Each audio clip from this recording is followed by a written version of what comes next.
Hello, ladies and gentlemen, and welcome to another edition of the AlteredConfusion Thursday night hangout. No. Greetings. Do you know why tonight is a glorious night? Because it's the first hangout in 2020. And we're back on Thursday schedule, perhaps. Indeed. In between what started with the Thanksgiving crazies, and then you just get holiday stuff. Indeed. Things, and who knows what's going on with people's lives. Who knows? But now it's Thursday, and yeah, we're back. Yes. So, ladies and gentlemen, I, of course, am your host, Charlie, and I'm joined once again by the prolific Connor himself, Zealeus. Word up. So, hello, everyone. It's been a while. It has been a while. I've missed you, intertubes. I missed all you interwebbers, but that's okay. We are back. So, let's start this off right. Happy 2020. Happy New Year. Whatever you celebrate. Happy holidays, or hope you had a safe holidays. I don't know. Hopefully, 1/2/2020. Hopefully you got what you wanted for your holiday celebration. And if you didn't, then hopefully you bought it for yourself.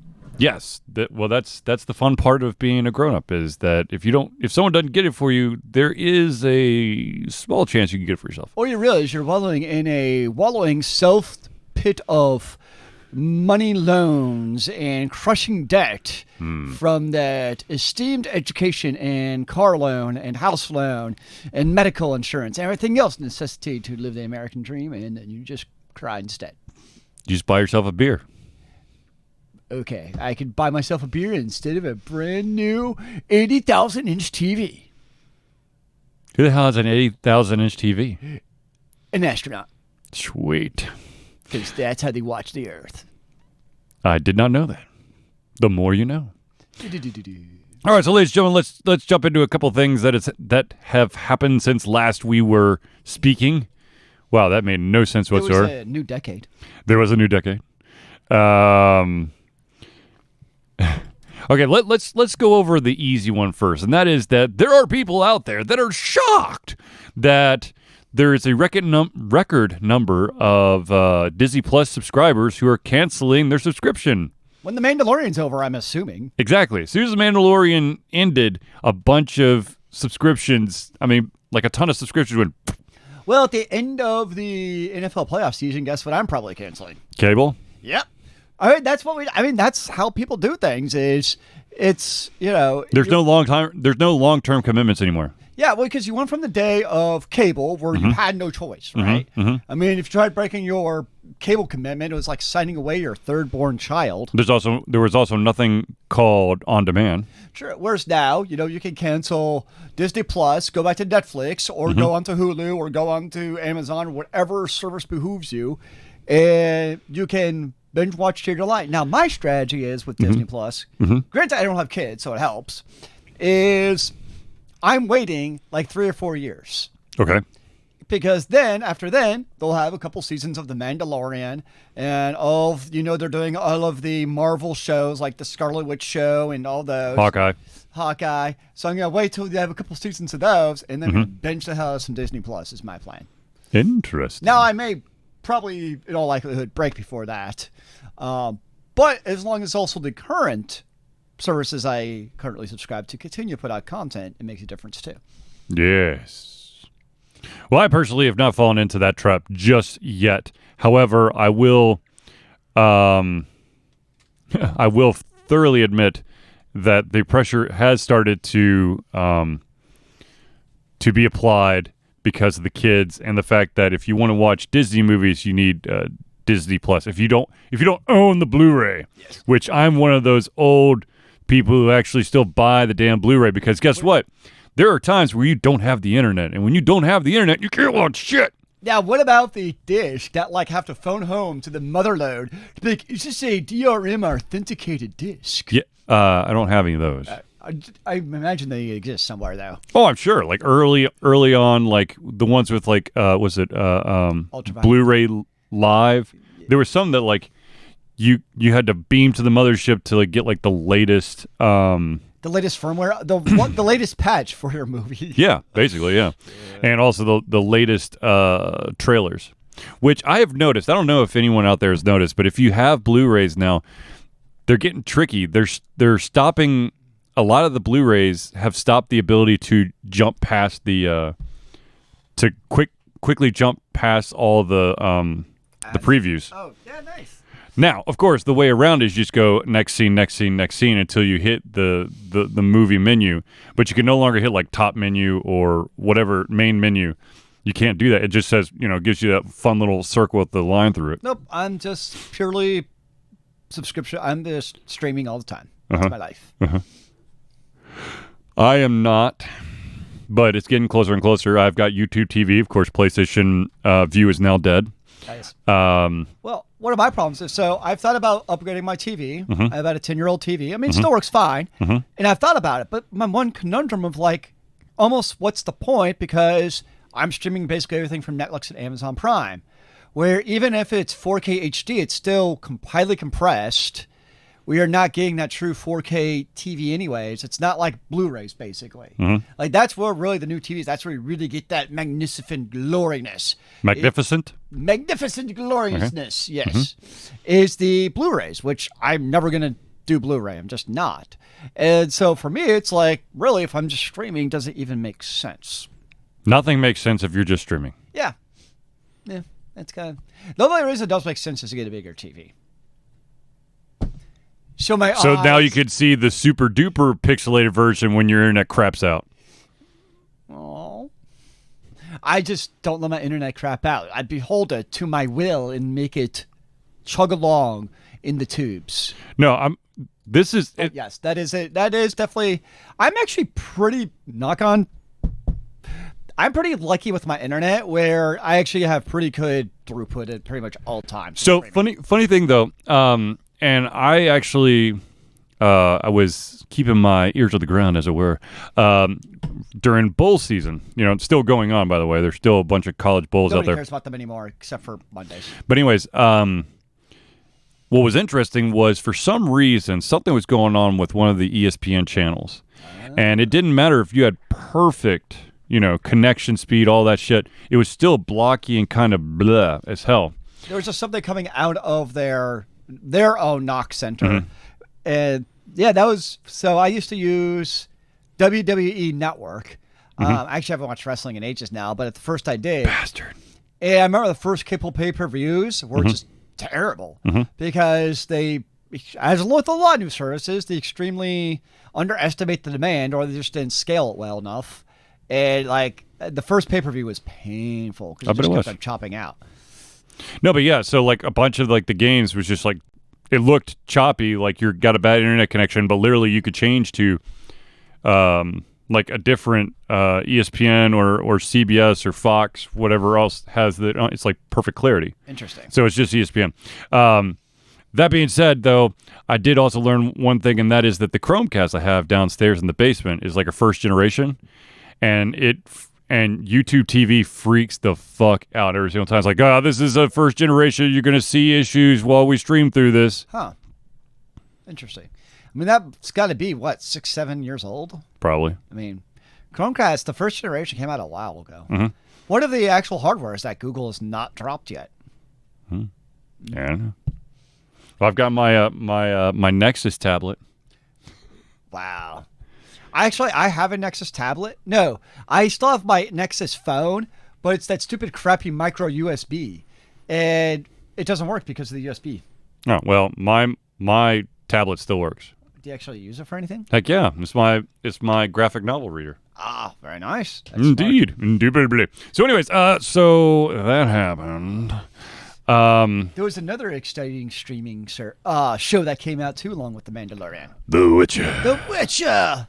Which, have you seen it yet? No, I have not. But the funny thing is, like, before, you know how when it comes to video games, when it comes to TV shows, movies, the critics who get to see it early, they've got like a what do you call it?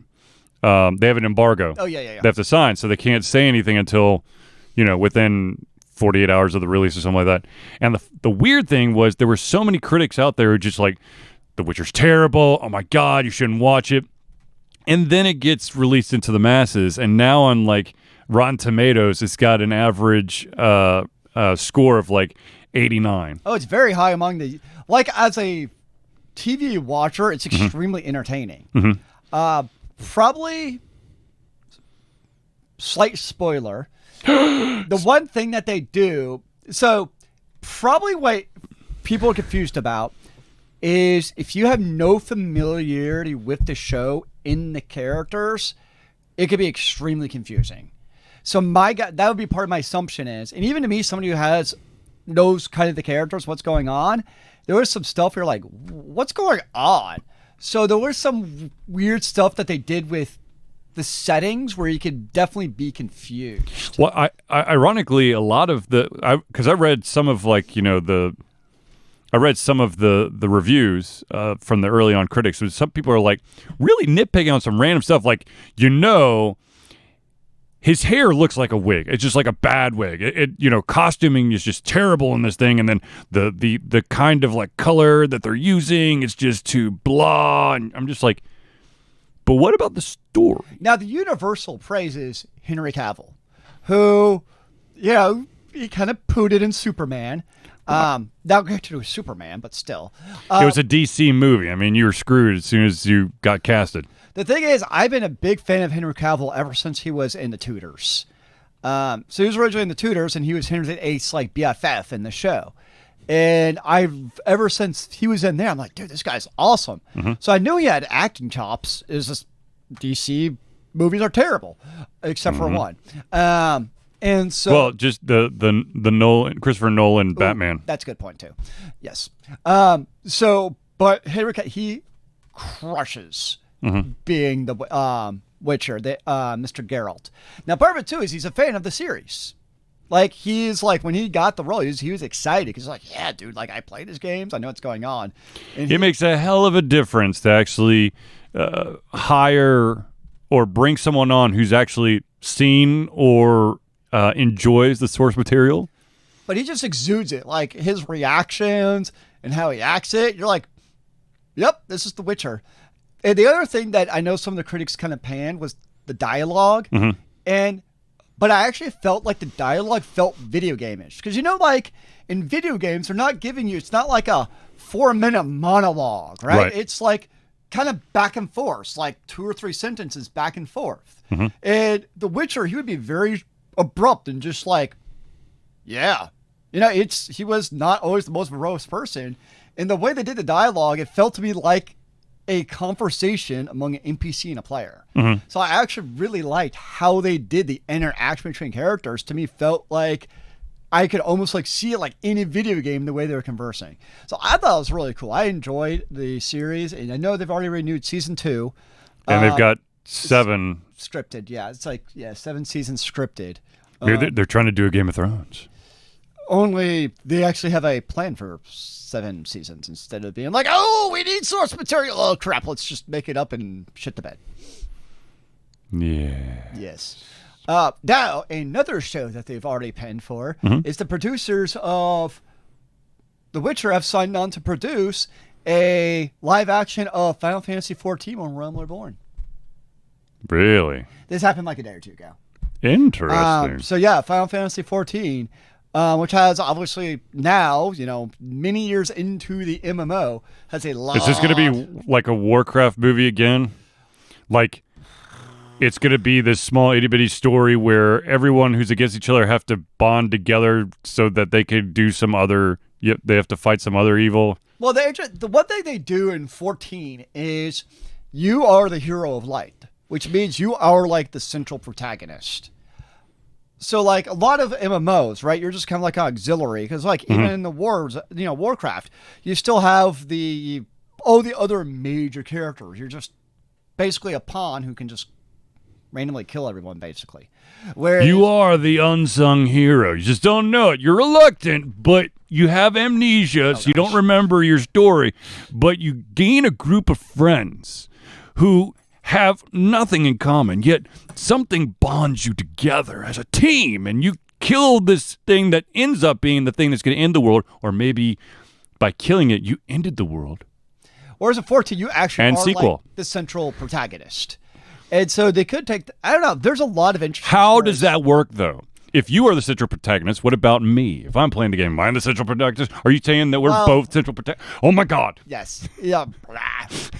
Yes. That's always bothered me about it, just a little, not going to lie. But yeah, so it's I don't know. I'd be interested to see what they do with it. Mm-hmm. Now, The Witcher, though, because the TV series actually follows the books, really, The graphic novels. more than the television show. I mean, more than the Video game. games. Mm-hmm.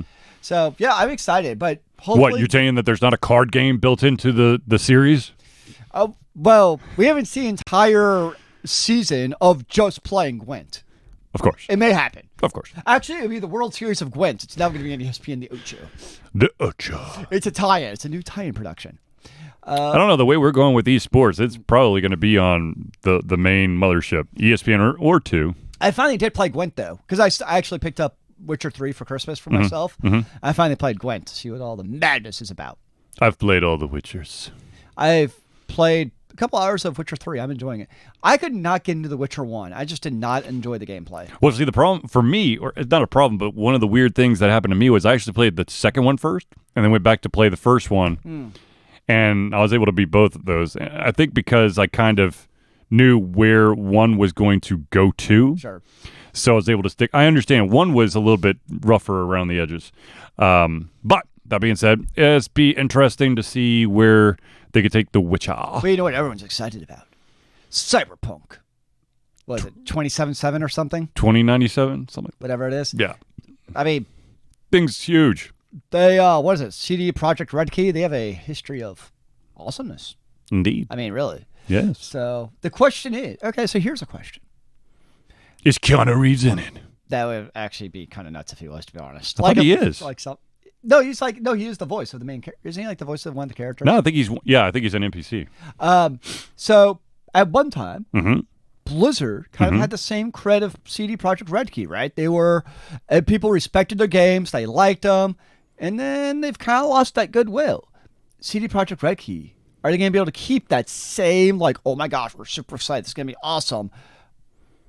Or are they going to go the path of Blizzard and potentially lose that? One question. Are they going to pull an Activision-esque merger? Because if they do, then yes, they're going the route of Blizzard. If no, then they'll continue to do the way the way they've done things. So I wonder how much like the Activisions and the EAs have tried to buy out CD Projekt Red Key by now. Oh, I'm sure.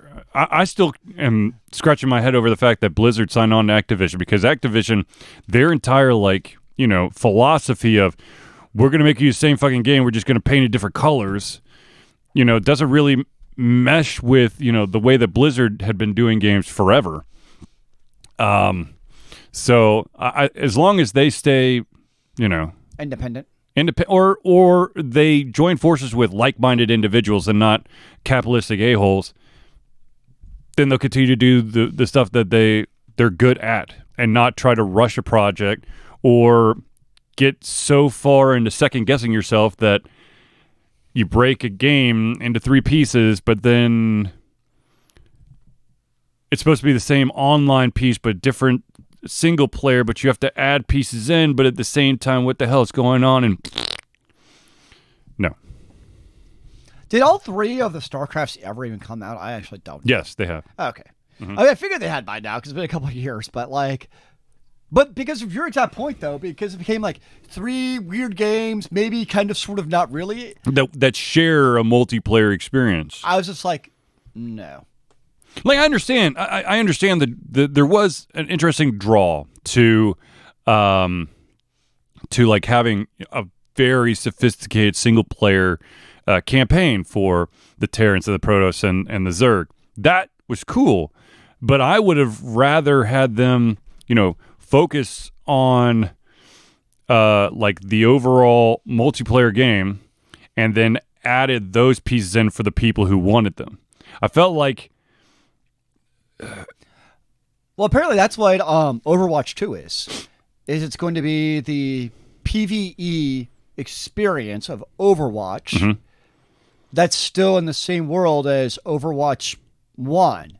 So basically, if you have Overwatch 1, it's the PvP, but you'll still share the same PvP world as everyone in Overwatch 2. Overwatch 2, people just get the PvE experience. I might actually pick it up if it's PvE.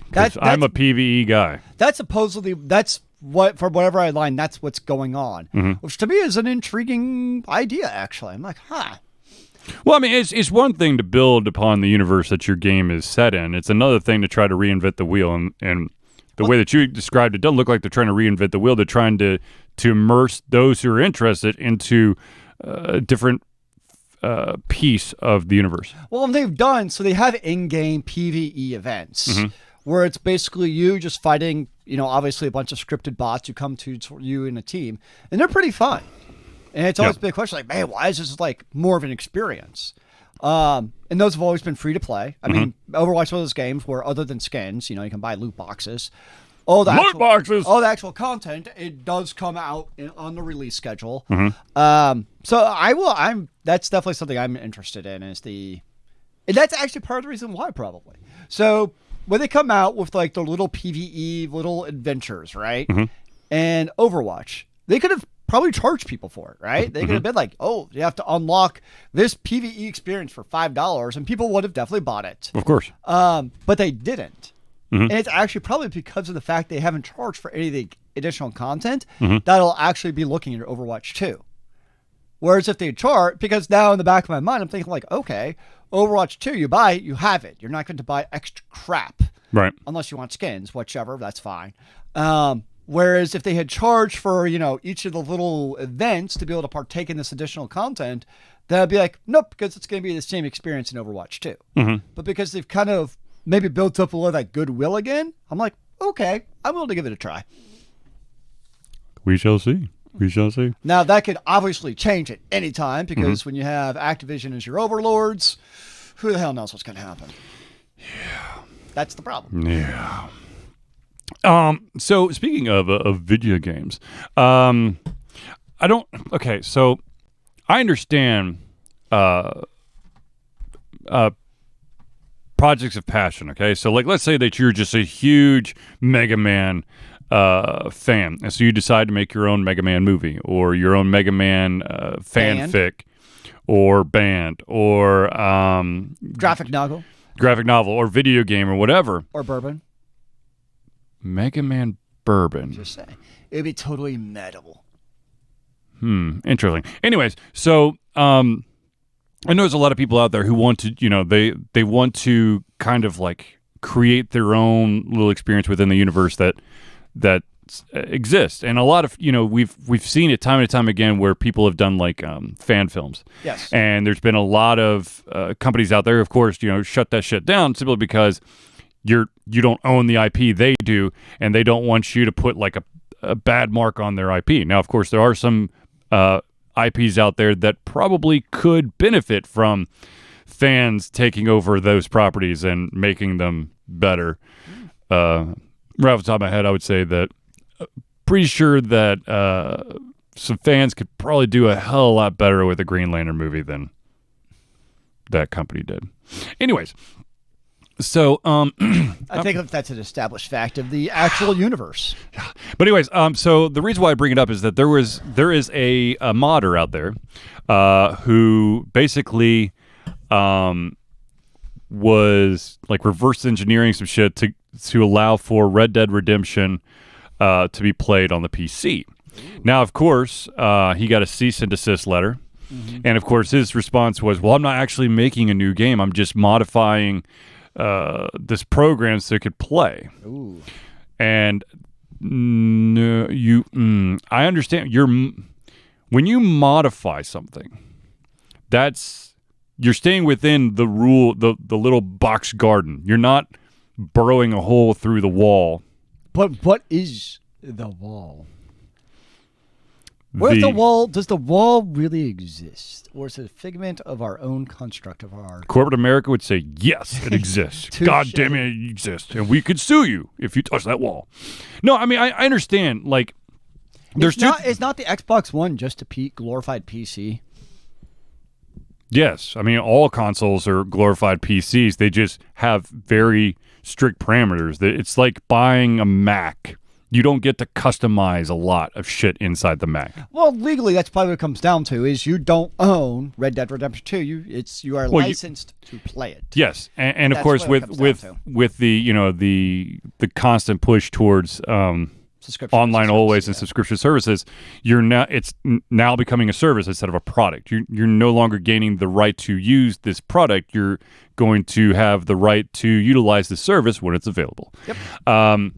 But I mean, I understand the guy's heart was maybe in the right place, but at the same time, he was going to charge for this version of the game, which is a no-no. You cannot do that. Yeah, that kind of, yeah. Especially, I mean, I would imagine is Red Dead Redemption 1 on PC? Mm-mm. That's it. That's the one they're talking about. None of them are on PC, really? No. There's a couple that are on the PC, but the first one, the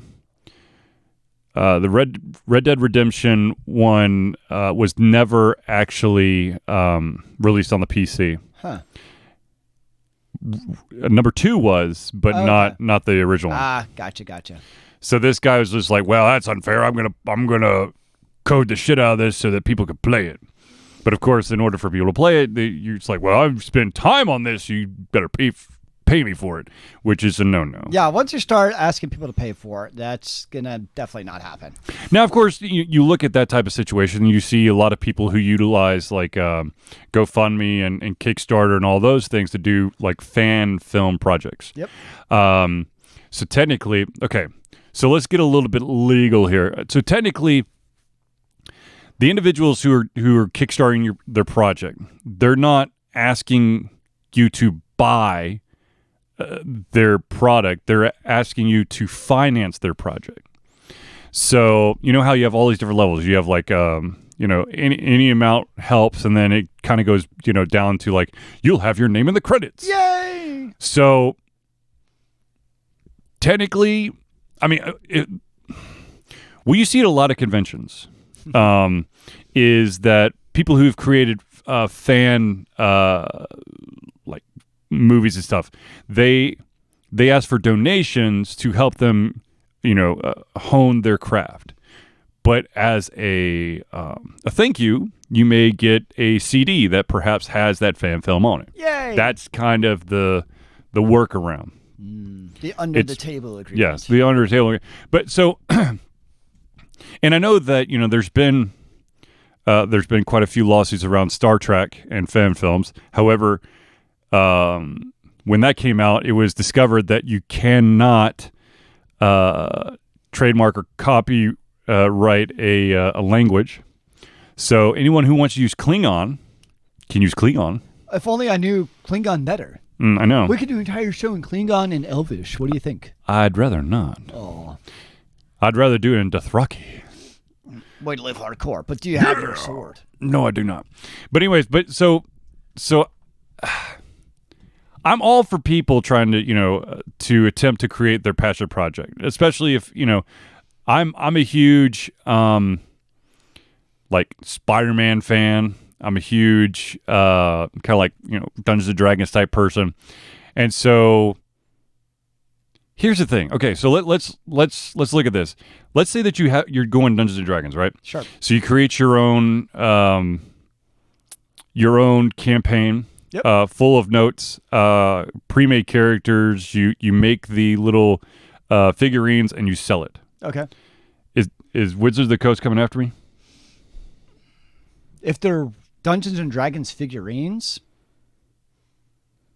they are built for Dungeons and Dragons. People will already do that. I know, that's the thing though. Like there are going to be some people out there, some people perhaps at Wizards of the Coast, they'll be like, "Oh, you can't do that. You said Dungeons and Dragons," which is why when you watch a lot of there's a lot of like YouTube videos or web series around, like pencil and paper, and they say, "Oh, you're playing a pencil and paper RPG." They don't say Dungeons and Dragons. I think it's also how you market it. So say you sold Dungeons and Dragons figurines. Mm-hmm.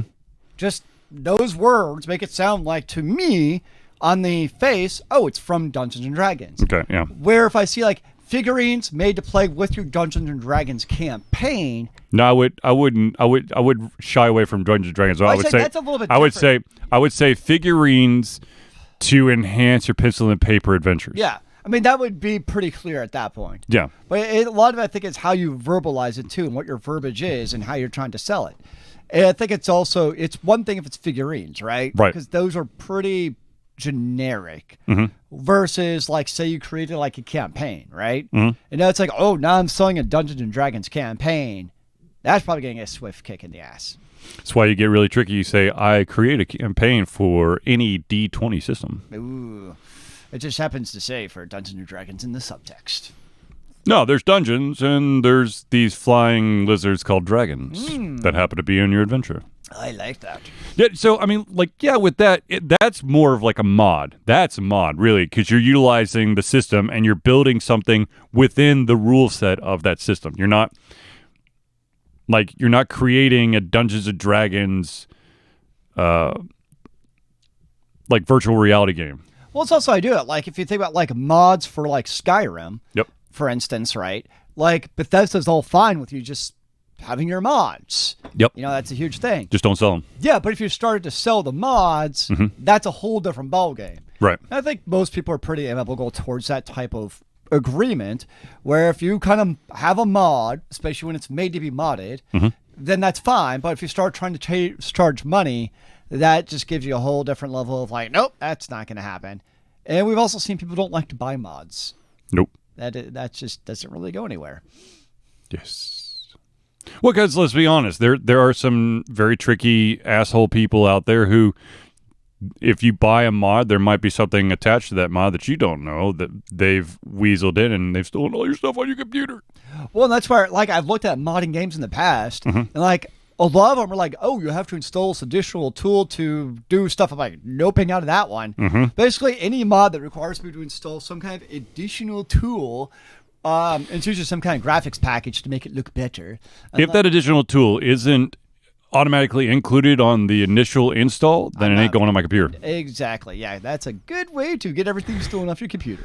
Yes. So that's one thing I see on the mods is all the additional stuff that you have to do, which becomes like, no. And Steam makes it a little bit harder too with the way they do their installs. Yes, that's true. Yes. Which makes it annoying as hell when you're trying to mass uninstall games via Steam, or you're doing it through your control panel, and it has to ping. It's got to go back into Steam every single time, and it's got to have an additional window pop up so you can install the damn game. So if you're trying to clear everything, it's not fun. I have to do that whenever I install a game because, I mean, like when I installed The Witcher, that's like a 50 meg or 50 gig game. Oh yeah, absolutely. I'm like, all right, I guess I'm uninstalling 3 games now. Yeah, that's why like all of the AlteredConfusion stuff's on a secondary hard drive, because all the videos and audio and all that stuff just literally just balloons very quickly. So back to the fan projects here. I had a question. Oh, so I know that there's probably people out there who want to have their story, their game, their movie, whatever, recognized and seen, and maybe make a profit off it. Now, of course, the easiest way is to go the route of the wackadoodle crazy lady who wrote 50 Shades of Grey. And I say that, first of all, I've never read any of the books. Disappointing. But I do know what the origin of 50 Shades of Grey Twilight is. Exactly. It was a Twilight fanfic, and they literally just took out the vampires and the werewolves and put a little bit more submissive and dominating aspects. Yes, yeah. Yeah, there it is. So I mean, you could go that route. I mean, you could go. I mean, let's be honest. There's a reason why a lot of video games out there are called Metroidvanias, because they're Metroid and or Castlevania in the mechanics, the whole like experience, the maps, the type of like action you're gonna do. But yeah, when you put a slightly different look to it, you put cell shading on there, or you're going on to different planets. Well, I mean, look at all the conventions we go to and all the T-shirts and paintings and drawings people sell. See, now that's the most interesting game, because you have fan art. I mean, you got fan out art out the ass. Oh, yeah. And yet you don't see, technically, every single IP creator out there could go after you. Yes. They're not going to, because... Part of it, I think, is a market of scale. So, like, at that scale, because you are true fans of that universe. So chances are, if you're buying... Doctor Who shirt that I have under this, it's because I'm also partaking in that Doctor Who universe. But speaking of which, I have not watched last night's episode, so no one say nothing. And I think that's also part, though, of the scale of the economics is these sellers. So if you're selling like your wares, basically like just at conventions, that's one thing. But now if you have like a $50 million t-shirt company and now you're trying to sell it at Target, that's like, whoop, nope, that's not going to happen. So a large part of it is also what is your kind of scale of your shop? Right. And how much are you kind of selling before, the great corporate overlords you've crossed that line of what we're going to allow you to basically do. Right. If you're selling, I don't know, 100,000 shirts of like Zelda, then you're probably going to be on someone's radar. If you're selling a total of like 200 shirts a year of your interpretation of Zelda, especially if it's at conventions where it's just like, I have a booth, I'm selling you stuff, versus I am, out trying to advertise on the internet and Google AdWords and other stuff. No, there's people there, but they also go to conventions. Yeah. The one that always surprises me is the ones that like take a very usually adult take on the IPs. Yes. That's the ones I'm kind of surprised that they're not a little bit more of the band hammer on. Well, I think it's all about the distribution size again, because you have people who will sexualize anything. Something that could be as cute and cuddly as Pokemon, and they can sexify that up. Rule 34. And so, if you don't know what it is, don't look. Don't. No. But you're not going to see the Pokemon company probably go after them unless they're mass producing this stuff where they're selling 50 million or 500,000. I'd be impressed if they sold 50 million of them. Yeah, I would be very impressed as well. But I'm just saying that as long as it's not on a large scale, the thing is, if you're smart as a company owner, if someone is doing something for like passion and it's really not, eating into your bottom line. Like if you do a video and you try to distribute across the internet and everyone's paying $25 for it, I understand. You're going to get pissed. But if someone's making a t-shirt that they have their own design for, which let me emphasize this. If you put your own spin on it, then by all means, sell it. Well, but if you're literally just taking a picture, like the sprite image of a character and slapping it on a t-shirt and charging someone $18, I'm going to punch you in the face. And those are my favorite like artworks at the conventions are ones that take the unique look on it and give it that kind of spin. Like those are the ones I enjoy seeing anyways. Well, there is a gentleman, an artist that goes by, I believe, Imagination. I've got a couple of his t-shirts, but he does his own his own interpretation of a lot of things. One of the shirts that I love to wear is instead of Enter the Dragon, it's Enter the Fooey, and it's got Hong Kong Fooey as the centerpiece instead of Bruce Lee in the middle. That is good. It's creative interpretation. Yeah, and I've also got a t-shirt that's like that epic pose of Luke holding the lightsaber up and Leia basically on his leg. There's I've got a t-shirt that's got Link in the same position with Zelda holding onto the leg. That's a good use of that. But if it's literally like I did the Spider-Man symbol, then I'd be like, no. So speaking of, have you seen Rise of the Skywalker? Do you plan on seeing Rise of the Skywalker? Okay, so I'm 2 behind. 2 behind. Oh, yep. So no. I own the second one. I just haven't watched it. It's just like I own John Wick 2 and 3, but I haven't watched either of those two. I own John Wick 1, and I watched it, and I cried like a little baby at the beginning of the movie, and I was totally in agreement with everything that John did during that movie because you just don't do that. They deserved it. Yes, they did. I saw Rise of the Skywalker. It was good. I'm sure when I get around to it, I'll see it. It was fun. Yeah, to be honest with you, the vast majority of my time when it comes to watching something has been basically anime or TV shows. Now, it's kind of funny. I'm watching either anime or like international subtitled TV shows, which, of course, the vast majority of the international subtitled videos that I watch are on Netflix, and they're usually like got a like crime solving thriller type of element to it. And the vast majority of the world outside of the U.S. aren't a bunch of fucking prudes. So none of those shows can I watch at work because there are pieces of the human body that us Americans think it's so bad to show off. I would recommend not watching The Witcher at work either. Then No. It'd be like watching Game of Thrones at work, I'm sure. or True Blood. That'd be a terrible show to watch at work. But anyway, so like there's a bunch of. So I haven't really been able to watch a lot of movies per se, unless it's in like the kids' wheelhouse, because that's literally like we watch a movie. He's old enough to watch John Wick. It's a lesson on No, humanity. he's not. Oh dear God! And how to take control of your life, man. Dude, I was sweating bullets. I was watching an anime today that was like, it wasn't mature. I mean, it was definitely like a teen like level anime, but it still made me a little bit nervous while my 7-year-old was half giggling at some of the stuff. I was like, yeah, I don't know if you should be listening to this. Just don't tell mom. Yeah, please don't tell mom. Yeah, just our little secret today. No, but I mean, to be honest with you, I'm interested in seeing this part of Star Wars, and I definitely went to see The Force Awakens in theater. But then, I don't know, like, I want to see stuff, but at the same time, I don't have. It's not like top on my list. No, I mean, and that's really at this point, I'm really watching the Star Wars movies that come out really because they have the title of Star Wars. Like, they're not. It was a fun movie to watch. Mm-hmm. I enjoyed it, but it's not like the greatest thing since sliced bread or anything like that. No, not my bread. I mean, I like my bread with bacon and butter, but it's just like, it's okay. Mm-hmm.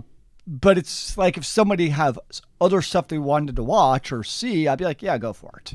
No, and I think that's where I land right now because, like I said, the vast majority of the time I'm going to be watching a movie, it's going to be with my kids. Sure. And there's a ton of movies out there that are good for kids, and there's also some tons of movies out there that are supposed to be for kids that are just absolute trash.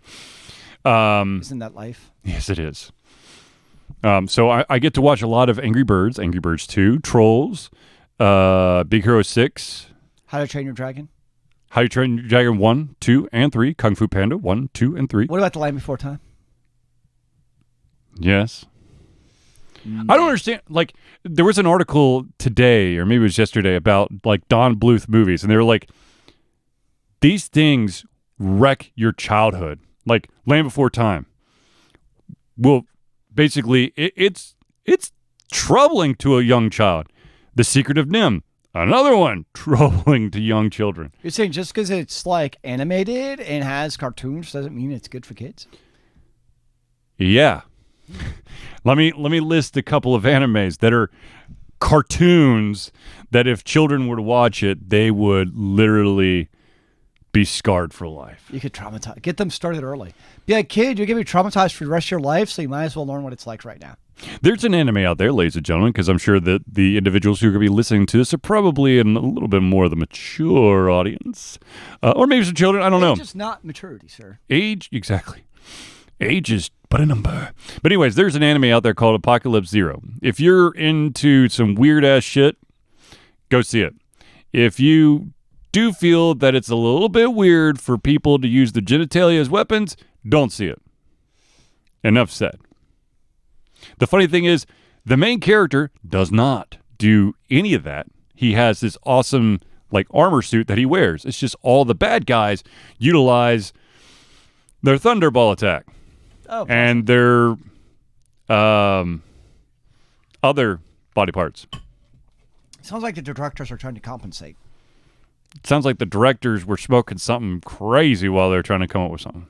I've seen a few of those animes, and there's times where it's like, what the hell is going on here? Cat soup. It's like Hello Kitten on acid. Improve it. Make it better. Mm-hmm. Or does it? Zealeus, have you been playing any games? Lately, The Witcher 3. I started playing The Witcher 3. So far, I'm enjoying it. I forgot how hard The Witcher games actually are. They are hard. Like, you just can't go and be like, oh, I'm going to slash you. I'm dead. Like, you actually have to, like, block and, like, dodge and do the roll around thing. What strategy? I know. It's, like, crazy talk. No, not strategy. Yeah, so I started playing The Witcher 3. So far, it's an enjoyable game. I know the meme on like all Witcher games is always like, how long are you going to chase Ciri around until you find her? Because it's just what ends up. I found her. You realize she's like 8 in the game I'm playing. Yes. Yes. I found her though. Okay then. So it's so far I'm enjoying it. So we'll see where it goes from there. Charlie got me on my cell phone into a game called Cells. Yes. Another clicker game where you have to evolutionize your cells. Basically, you start with a dead planet, and you basically gain cells that are currency, and then you can like upgrade life, like add sky and atmosphere and they the become moon. eukaryote, then a prokaryote, then you can have mitosis, and then meiosis, and then eventually get like the actual like organisms, Yes, like jellyfish and sponges, and apes, and what was the worms? I don't remember that. I don't know. There's lizards and bunny rabbits. And They apes. call the lizards like petrodactyls or something. Yeah. Yeah. I didn't see any dinosaurs, damn it. Maybe they're still to come. I don't know. But it is kind of interesting because you could kind of, it's an idle game, or a clicker game, whatever the hell you want to call it. So like if you take some time away, it'll give, keep accumulating all those points for you. And of course, there's some real fun things. If they've built in the ad part, I think, really well in the game. If you want to speed things up, like if you want to gain there's these little yellow things that you click on, and it basically gives you like a burst of those cells if you watch one video. Yeah. Or you could click, there's like a green arrow thing on the side that basically speeds up the amount that you're pulling in for the next like 2 or 3 hours. 4 hours. 4 hours. You can do it that way. When you come back, you can double your income from sitting idle by watching a video.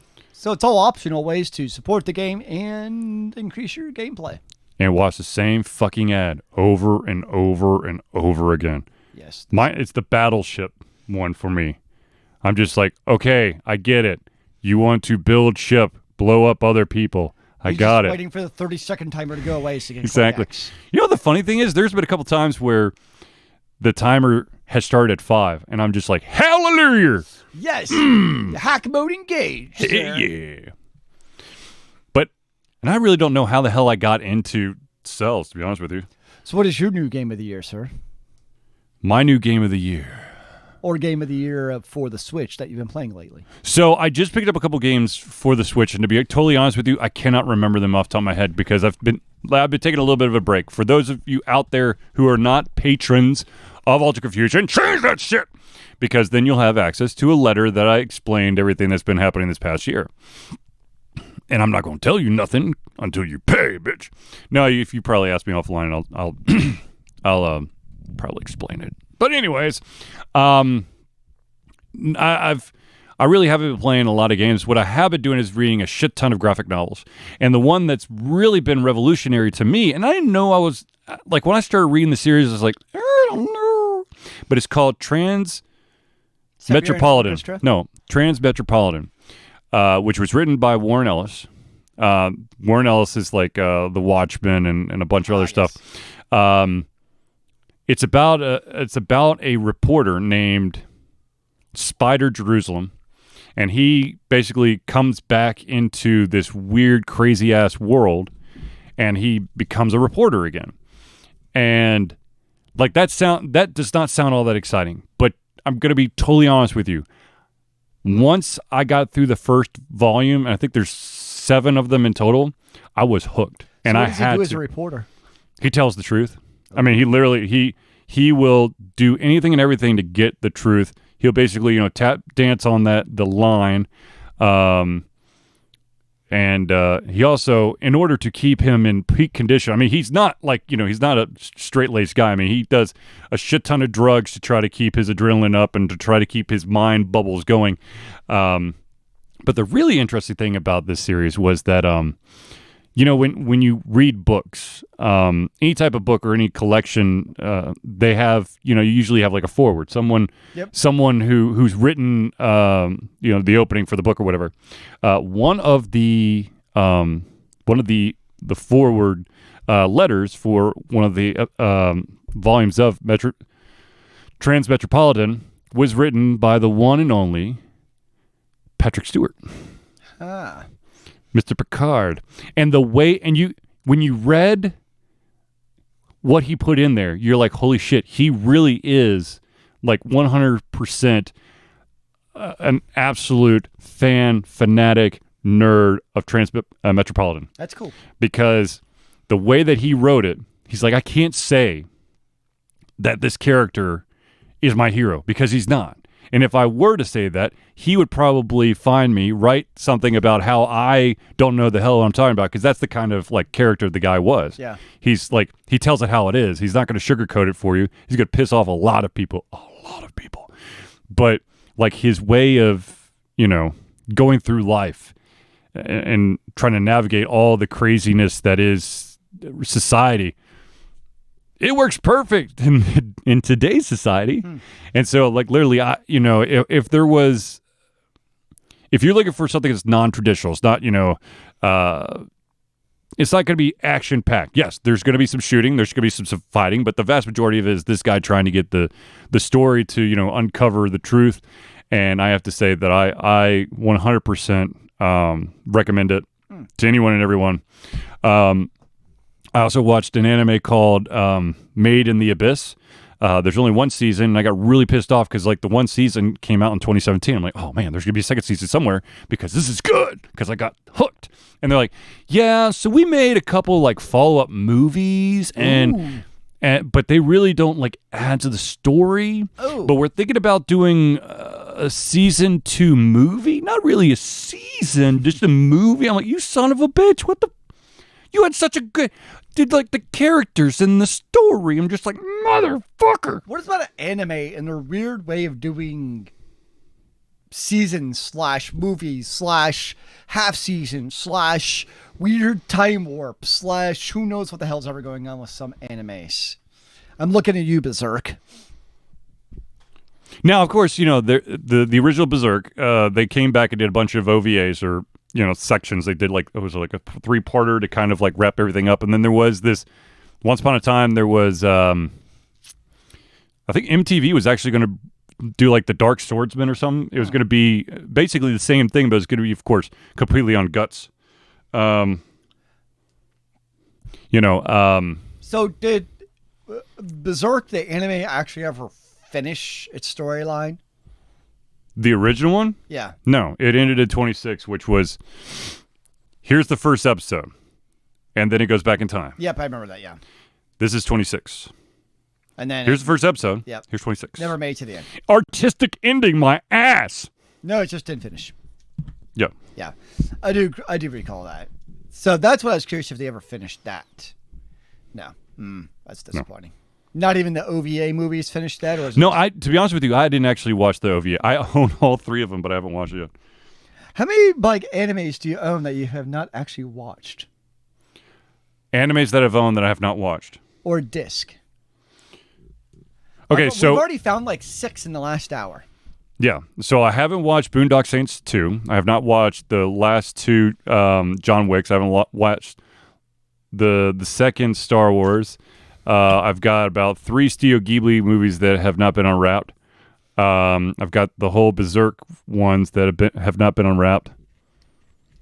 You can buy a lot of Funko Pops with that money. Just go return them back to Amazon and buy some Funko Pops. Fun story. No.